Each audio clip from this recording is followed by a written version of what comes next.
नमस्कार, ओम शांति। बहुत बहुत स्वागत और अभिनंदन आप सभी का आज की मुरली चिट चैट में। तो आज प्यारे शिव बाबा ने हमें अपने दिल के बेहद करीब खींचते हुए बेहद के सुखों की चाबी सौंपी है। जी हाँ, वो है बेहद की नॉलेज और राजयोग की शिक्षा। बिल्कुल ऐसा लगता है जैसे बाबा खुद हाथ पकड़कर हमें फिर से मनुष्य से देवता बनने की राह दिखा रहे हैं।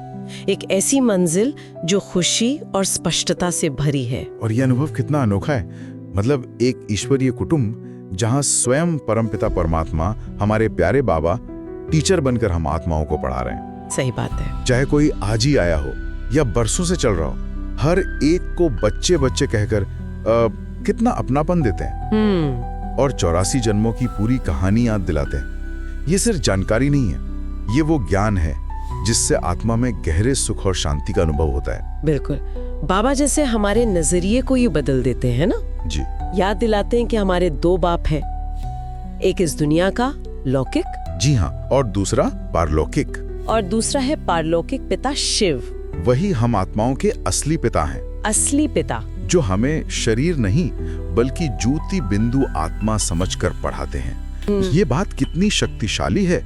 अपने को आत्मा समझो। और इसी समझ से जुड़ा है आत्मा की अमरता का राज, कि ये आत्मा ही तो एक शरीर छोड़ दूसरा लेती है।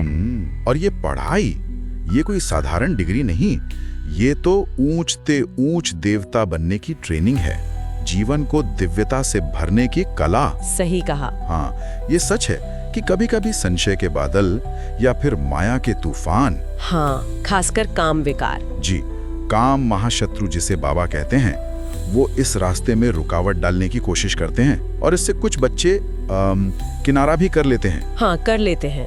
पर बाबा हमें अकेला नहीं छोड़ते, समाधान भी देते हैं। बिल्कुल। वो कहते हैं इन तूफानों से बचने का सबसे शक्तिशाली कवच है याद। जैसे पुराने समय में भक्त पुकारते थे, प्रभु हमें बचाओ। हाँ जी, वैसे ही बाबा की याद से आत्मा को बल मिलता है और विकारों के बंधन कटते जाते हैं। याद में कितनी शक्ति छिपी है। और ये याद की यात्रा है भी बड़ी दिलचस्प। एक तरफ तो ये इतनी सहज है, जैसे बच्चा पैदा होते ही बाबा कहना सीखता है। आत्मा का पिता से वो नैसर्गिक स्नेह है, स्वाभाविक है। जी। दूसरी तरफ देहाभिमान, मतलब खुद को शरीर समझने की जो आदत है, वो मुश्किल बना देती है। लेकिन अगर देखें तो भक्ति मार्ग के वो ढेरों शास्त्र पढ़ना, रस्में रिवाज करना, उनकी तुलना में सिर्फ एक बाप को स्नेह से याद करने की ये मेहनत, ये कितनी सीधी और असरदार है। बहुत सीधी। भक्ति मार्ग की बात चली है तो ये भी सोचने जैसा है कि सदियों से आत्माएं परमात्मा को ढूंढ रही थीं, पुकार रही थीं, जी, पर जानती नहीं थीं कि वो कौन है ना? बिल्कुल। कभी गणेश, कभी हनुमान, अनेकों में परमात्मा को ढूंढते रहे, मूंझे हुए थे। बाबा आकर इस सारी गुत्थी को सुलझाते हैं और अपना सच्चा परिचय देते हैं। कितनी बड़ी स्पष्टता मिलती है इससे। और बाबा सिर्फ परिचय नहीं देते बल्कि हमें सच्चा महावीर बनाते हैं। वो महावीर जो बाहर नहीं बल्कि अपने अंदर के 5 विकारों रूपी रावण पर योग बल से जीत पाते हैं। अच्छा, तो ये कोई हथियारों की लड़ाई नहीं है? नहीं, ये संकल्प शक्ति और याद की शक्ति से अपनी कमजोरियों को परिवर्तन करने की लड़ाई है। हम ही तो थे वो डबल सिरताज देवी देवता। सही बात है।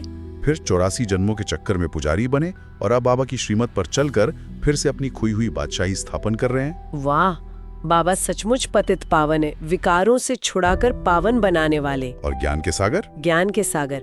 उनका वो मधुर महावाक्य है ना, माँ में कम याद करो। जी, माँ में कम याद करो, केवल मुझ एक बाप को याद करो तो पावन बन जाएंगे। और साथ ही इस 84 जन्मों के नाटक के चक्र को भी याद रखो। जी, ये चक्र तो अनादि है, ये चलता रहेगा, इसकी एंड नहीं है। और इसी याद और ज्ञान के आधार पर बाबा की श्रीमत पर चलना है। बिल्कुल, किसी मनुष्य की मत पर नहीं। विश्व में सच्ची शांति और सद्भावना लाने का कार्य तो केवल एक परमात्मा ही कर सकते हैं। और हम बच्चे उनके मददगार बनते हैं। उनके मददगार। बाबा हमें समझाते हैं कि ये पढ़ाई कितनी श्रेष्ठ है। श्रेष्ठ। फिर भी कभी कभी बच्चे जिस्मानी पढ़ाई या मित्र संबंधी, दुनियावी आकर्षण, उनमें फंसकर इसे छोड़ देते हैं, गोया बाप को ही फारकती दे देते हैं। जबकि ये संगम युग का अनमोल समय, ये बहुत थोड़ा है। बहुत थोड़ा। लेकिन जो अक्लमंद बच्चे हैं जी, वो इस ज्ञान की गहराई और समय के महत्व को समझकर सच्चे रूहानी सोशल वर्कर बन जाते हैं। बिल्कुल, खुद भी पढ़ते हैं और दूसरों को भी पढ़ाते हैं। हाँ, उमंग उत्साह से पढ़ते हैं और पढ़ाते हैं, बाबा का स्नेह और शांति का पैगाम पहुंचाते हैं। तो आज की मुरली से धारणा के लिए जो मुख्य प्रेरणा मिलती है जी, वो यही है कि किसी भी परिस्थिति में संशय बुद्धि नहीं बनना, नहीं बनना है। माया के कितने भी तूफान आए महावीर बनकर उन्हें पार करना है। योग में इतने पक्के रहना है कि माया हमें हिला ना सके। अचल अडोल, जी, अक्लमंद बनकर अपने जीवन की हर सांस को ईश्वरीय सेवा में सफल करना है, सच्चा रूहानी सोशल वर्कर बनना है। बहुत सुंदर। और आज बाबा का मधुर वरदान हम बच्चों के लिए है। हमारे अंदर जो मैं ही सब कुछ हूं का सूक्ष्म अभिमान यानी अहम, या ये तो बदल ही नहीं सकते कि निराशा यानी वहम, उसे समाप्त कर रहम दिल बनना है। रहम दिल। दूसरों की कमजोरियों को जानते हुए भी उन्हें क्षमा करने वाले, रहम बरसाने वाले बच्चे ही विश्व कल्याण की सेवा में सफलता पाते हैं। सही बात। और आज का स्लोगन भी इसी भावना से जुड़ा है। जहां ब्राह्मणों के तन मन धन का आपसी सहयोग है, वहां सफलता सदा साथ रहती है। सहयोग में ही शक्ति है। हाँ जी। और चलते चलते एक गहरा विचार मनन के लिए छोड़ जाते हैं। अपने आत्मिक स्वरूप में स्थित रहने का अभ्यास बढ़ाएं, अंतर्मुखी बनें। अंतर्मुखी। जब दूसरी आत्माएं आपसे मिलते हुए आपके देह को नहीं बल्कि आपकी शांत और शक्तिशाली आत्मिक स्थिति को महसूस करेंगी, तब वे स्वतः ही प्यारे बाप की तरफ आकर्षित होंगी और उनके मुख से निकलेगा, अहो प्रभु। अहो प्रभु। अपने इस ऊंचे भाग्य की स्मृति ही देह भान को सहज भुला देगी। ओम शांति। ओम शांति।